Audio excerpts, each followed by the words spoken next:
Hi, everyone, and welcome to Alta Live. If you're familiar with our weekly Wednesday 12:30 interview series we do here at Alta Journal, you know it takes a hot minute for our crowd to fill in. And while that happens, I will give you the lay of the land and my spiel. Again, welcome to Alta Live. I am so delighted that you are joining us today for a discussion on the extraordinary and quite frankly, shocking dangers facing California's kelp forests.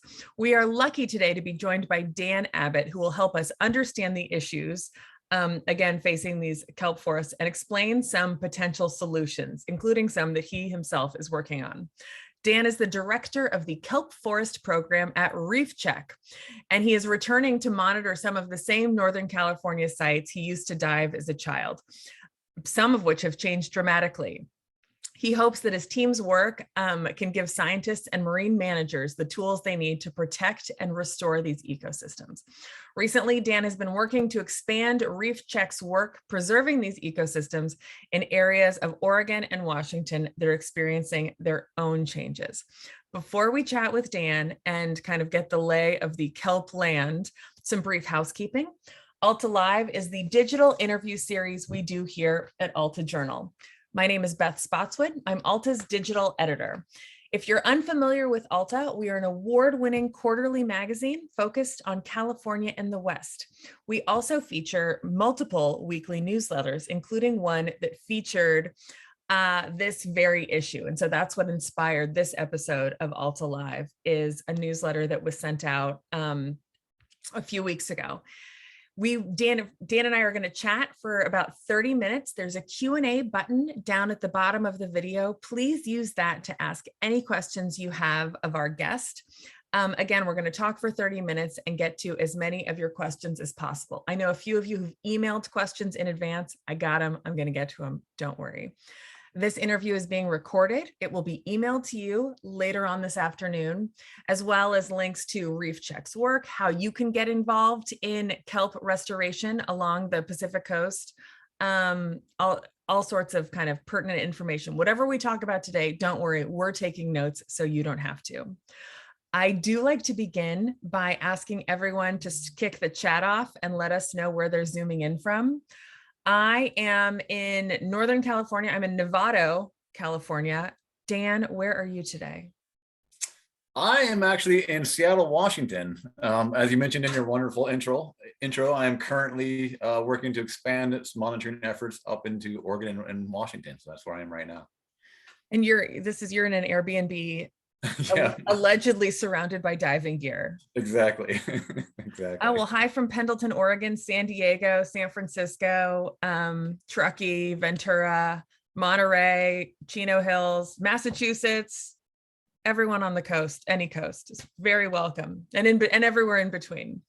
I wanted to kind of kick off our conversation today. One of the things that was so interesting about this newsletter that we read was that 95% of the kelp forests along the California coast, namely the Sonoma and Mendocino coast, had disappeared because of what sounds like a perfect storm of problems in 2014. Can you set the scene for me? What happened in the lay of the land in terms of what kelp forests along the California coast looked like in 2013, and what happened within the next year that decimated them? You bet. So yeah, for sure. I've been doing surveys with Reef Check since 2006. And as you mentioned earlier, I've been diving the Sonoma coast since I was a kid, so a long time. And in that time, late 80s to 2006 or 2013, there weren't really a lot of changes. And the kelp forest, along the Sonoma and Mendocino coast looked just like a lush kind of, kelp forest. If you guys have been to the Monterey Bay Aquarium and can visualize the rays of light coming down through the kelp canopy, that's what it looked like, and it would illuminate fish, invertebrates, algae, just a really robust ecosystem. And then in 2014, 2015, things changed. So we had a couple of things that happened. Which one plays the larger role, we're not quite sure. But sea star wasting disease was definitely occurred at that time. It wiped out, a tremendous number of species of sea stars. Most of them are still around. Many of them have recovered, or at least slowly. But one sea star in particular, the sunflower star, which is a very unique sea star. Normally, when you picture a star, you picture something kind of small and not mobile. These were about 3 feet across, so very large, and they move at a rate that you could see with your naked eye. So as you'd watch them kind of move across the ocean floor. So sea star wasting disease really decimated those in California, in Oregon. There are still some in Washington, but not as many. I'm not aware of any sunflower stars being seen in California in the past couple of years. Sunflower stars eat urchins, the purple sea urchin, and urchins eat kelp. So we saw a huge increase in purple urchins. We're not quite sure if that's due to the loss of sunflower stars. We definitely think it's a factor. But the other thing that happened, and you guys probably remember this, is we had a marine heat wave, which manifested, among other things, as a drought. So those drought years that we had in California were due to warm water that just sat off of our coast and moved the precipitation to the north. Well, that warm water was really bad for a lot of marine organisms, especially for kelp, which is a plant. And plants like, nutrient-rich water. And so that warm water was relatively, poor, in oxygen and nutrients. And so those were very bad kelp years. So between the loss of kelp, which sea urchins eat, and the loss of the urchin predators, we saw a huge increase of purple urchins. We're not even sure if the number of purple urchins increased or if they just came out of their hiding places, looking for kelp. And then we just saw a tremendous decline in kelp, that say 95% up on the North Coast that you were talking about, Beth. Is there any precedent for this? Has this happened before? I realize that I don't want to put words in your mouth, but presumably climate change is a factor in this. But are you able to tell if this kind of previous destruction of kelp forest has happened in the past and it was able to come back, or is this unprecedented? It's a great question. So these areas devoid of kelp, we call them urchin barrens. They're just urchins and rock. Urchins are a native species. They're not an invasive.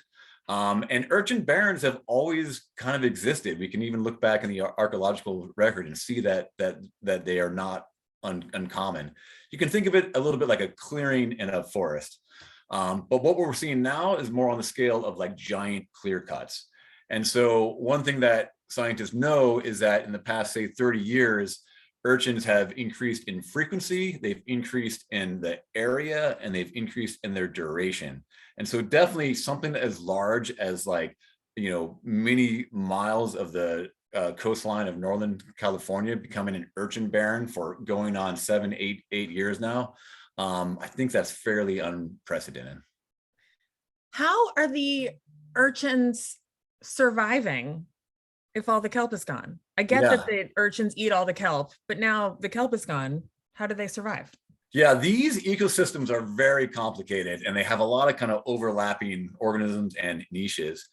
Urchins themselves have an ability to live off like a wide range of food, and they can even go into a semi-dormant state where they're not really eating very much. So abalone, which is the other big herbivore up on the North Coast, they eat red algae, they eat kelp as well. When the kelp disappeared, the abalone more or less starved, and that's why we had to close the abalone fishery on the North Coast. Urchins, on the other hand, they can survive off this like fructose coralline algae that's on rocks, a little bit like eating the bark off of trees. They can even take in nutrients just from phytoplankton, little plants in the water column. And they're in this kind of unhealthy, diminished state, but they can exist like that for a long time. I want to give us a visual of what a kelp forest and the ecosystem of a kelp forest looks like. So you've given me permission to share a Reef Check visual that I believe you mentioned was designed By your sister-in-law. Yep. I'm making this. Kelly All right, Murphy. we're Yep. going to get to the otter. Mhm. Let's start with this. Explain to me what this vanishing kelp forest, what we're looking at. This is gorgeous, by the way. Kudos to your sister-in-law. Thank you. Thank you. Yeah, and this is just supposed to kind of talk about the, the transition from the kelp forest on the right to the urchin barren on the left. And then it just kind of has these arrows talking about all the different connections. Like I said, these are kind of like very, complicated overlapping systems.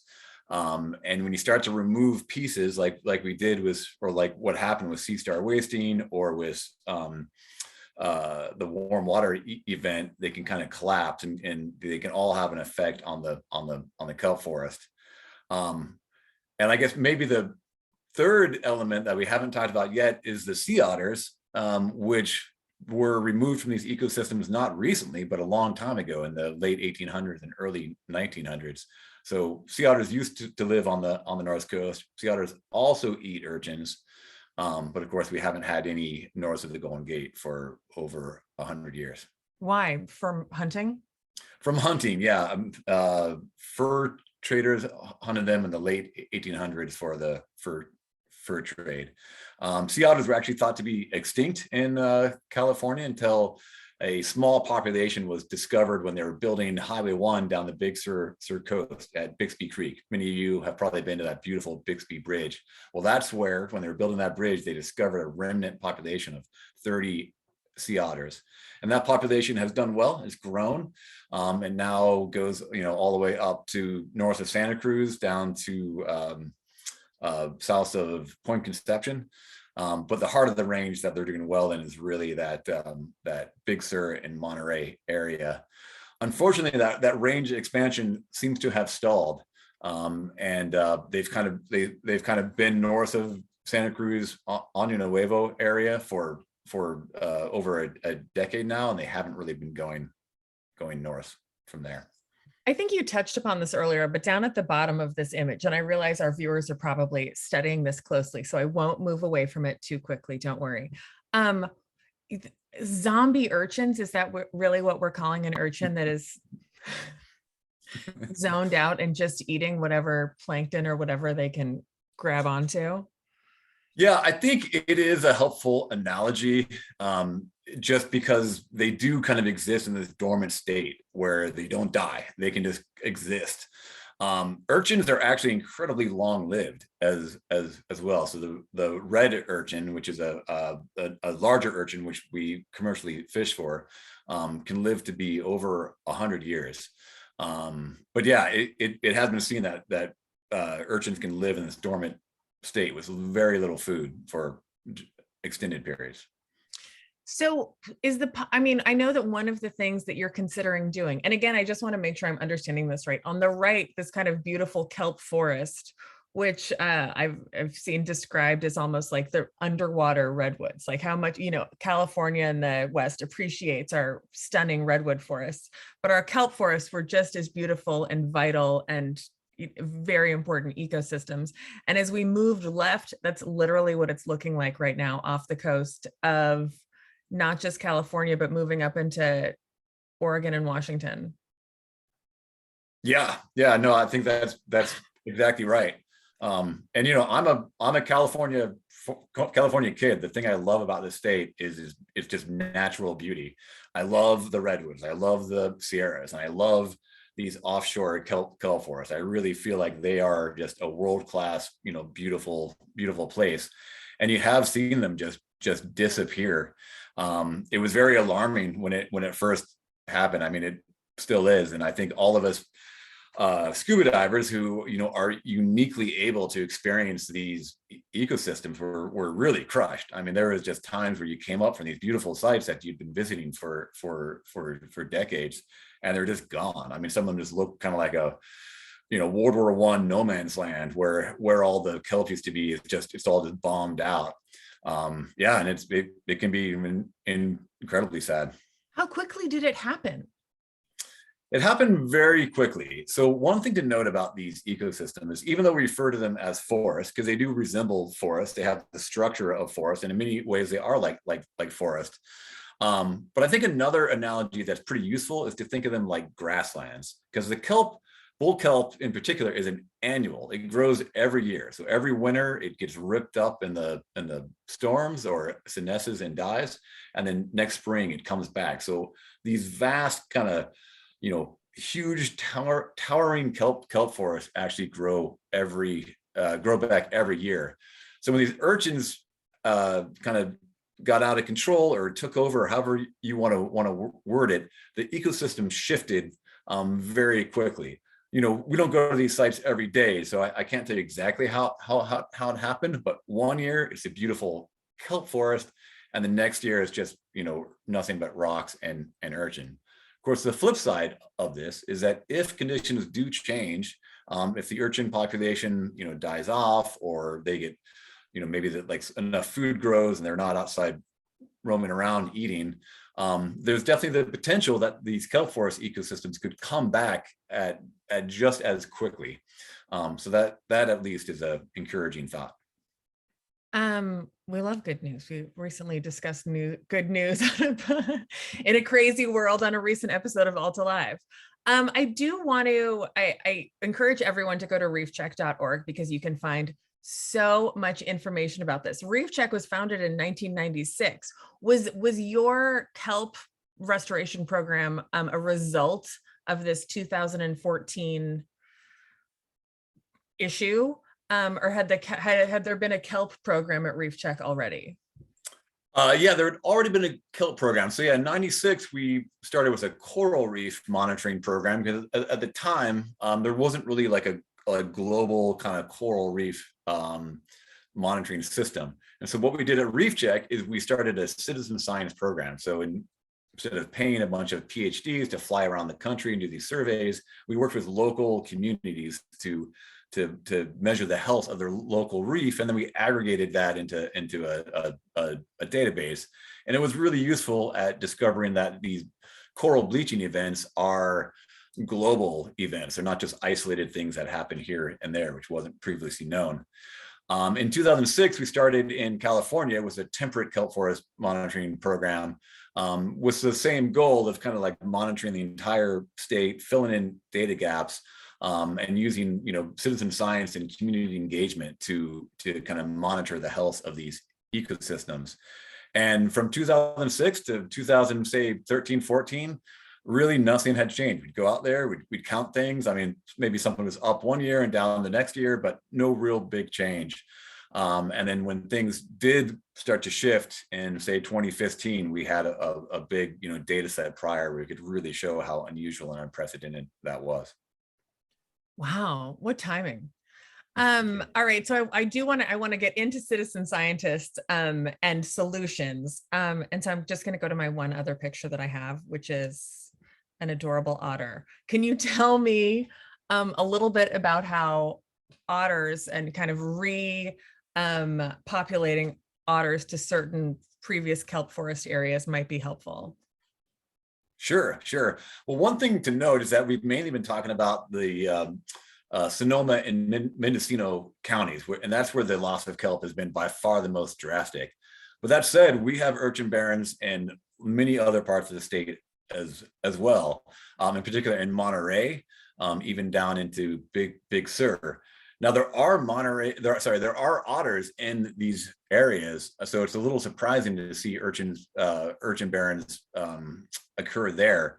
But one thing that we've learned in studying this dynamic over the past 5 to 7 years is that otters aren't stupid, and these urchins that are surviving in these barrens are, they're just getting by. They're hollowed out. They don't have a lot of food in them.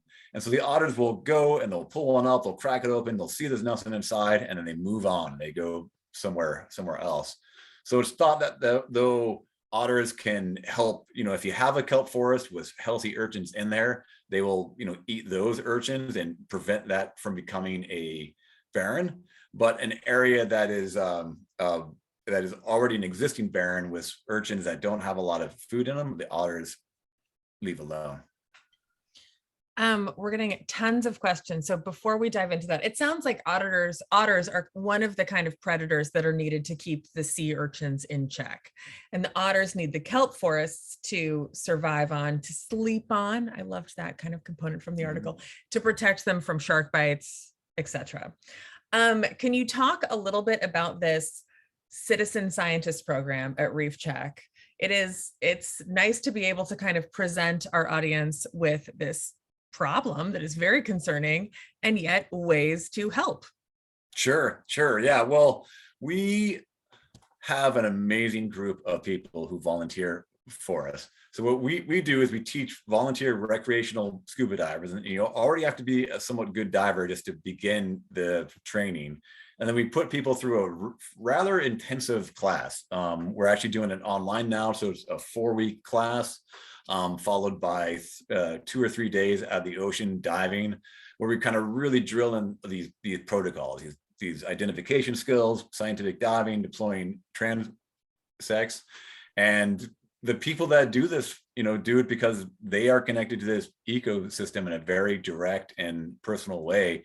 And many people have seen these changes and want to do something to help. So we have, we've trained hundreds of volunteer divers to do this work. And over the past 15, 16 years, we've just collected like a tremendous amount of data that can really illuminate and help folks understand this problem and potentially point to solutions. And we are looking at solutions as well. So we have a whole restoration program that we have started recently, like since 2015, 2016, where we're looking at maybe removing urchins from certain areas and seeing if that helps the kelp return. Manually removing urchins. Manually removing or even culling urchins, yeah. There's a picture actually on Reef Check's website of 2 big nets full of urchins. What happens to those urchins? Those, so that is a project up in the Fort Bragg area where we've gotten money from the Ocean Protection Council to kind of clear like a roughly 10-acre area. So we've hired commercial divers to go in and manually remove urchins. They all get landed. We do a lot of science on them. So we measure them, we crack them open and see if they're healthy or what kind of state they're in. And then we try to utilize those urchins the best we can. Are they used for food? I mean, are they all killed and eaten in fancy restaurants? Yeah, unfortunately, the urchins that are in such great abundance are the purple urchins. And there's never really been a commercial fishery for them. They tend to be smaller than the red urchins, which you probably are familiar with from uni and sushi restaurants. So the purple urchins are not really commercially viable. There is an effort to kind of take some on land and kind of fatten them up and see if that will work. But it's not really going to address the scale of the problem, I would say.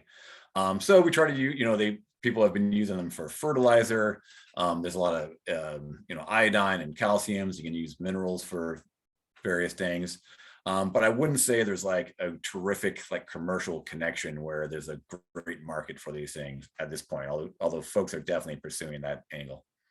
We're going to help food hunger with purple urchins. That'd be great.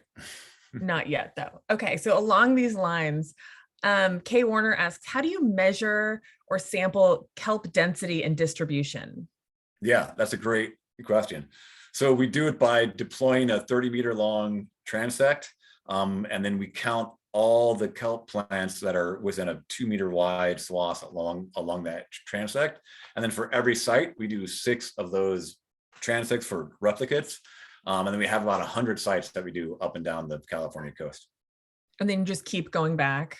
Every year. Yep. Every year. It's like painting the Golden Gate Bridge. You get to the other side, you got to turn around and come back and start again. And all of this data you're collecting. Yeah. And in fact, you can access it again on Reef Check's website. I was complimenting Dan earlier on their amazing website. As the digital editor of Alta, I was there's little digital fish swimming by. It's fantastic. And there's so much information, including how to volunteer, sign up for newsletters. You can get involved without going scuba diving. question, is the west coast of South America having similar problems at the same latitudes? I know urchin barrens are a global problem. I don't have a great knowledge of everything that's going on, but I know they're in New Zealand. I know they're in Tasmania. I know they're in South America. So yeah, it's barrens are definitely a problem. Every location, the species assemblage is a little bit different. Even Southern California, which has had problems with urchin barrens in the past and continues to do so in some areas, they have urchin predators that we don't. They have California spiny lobster, which eats urchins, and California sheephead, a fish that eats urchins. So their kind of community of predators is different than ours up here. The nature life cycle is fascinating. The need for predators, the need for this constant connection. And it's interesting, I guess surprising, that kelp forests are such a a vital kind of a unifying glue that holds all of these different, life forms together. And the disappearance of 95% of something like seaweed in a certain area has impacts that affect hundreds, presumably, of species. Sucks. For sure. Yeah. Yeah. Are kelp forests, Annalise asked, are kelp forests suffering more now by urchin than when they were being harvested in the first half of the 1900s for potash? Yeah, so the kelp harvesting has occurred for a long time. Giant kelp in particular is both these are incredibly fast growing plants, giant kelp and bull kelp. Those are our two surface canopy kelps.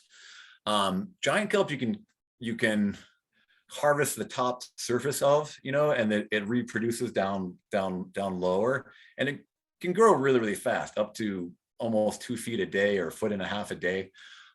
So it can grow incredibly fast. And so the harvesting, I don't think, was really that harmful. I'm not an expert on this, but it didn't rip up the whole plant, where an urchin can eat the holdfast, and then the rest of it just floats away.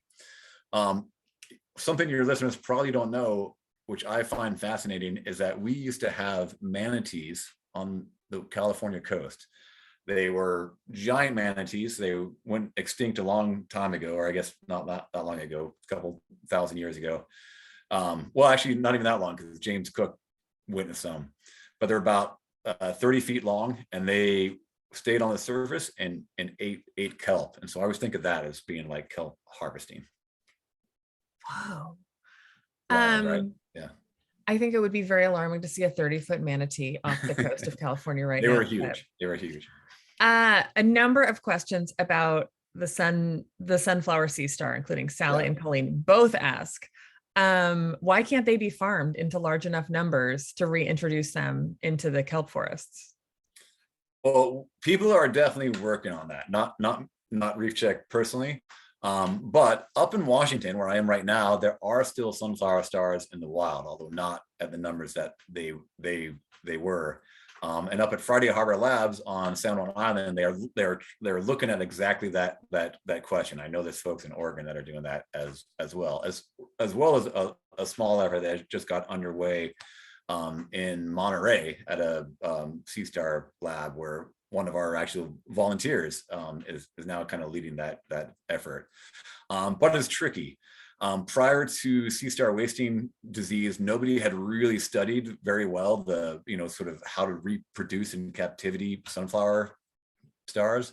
And so it takes a while to do that. But the biggest problem is that sea star wasting disease is still out there. And so you can rear these sea stars in captivity, and then you can release them, and then they just succumb to the disease again.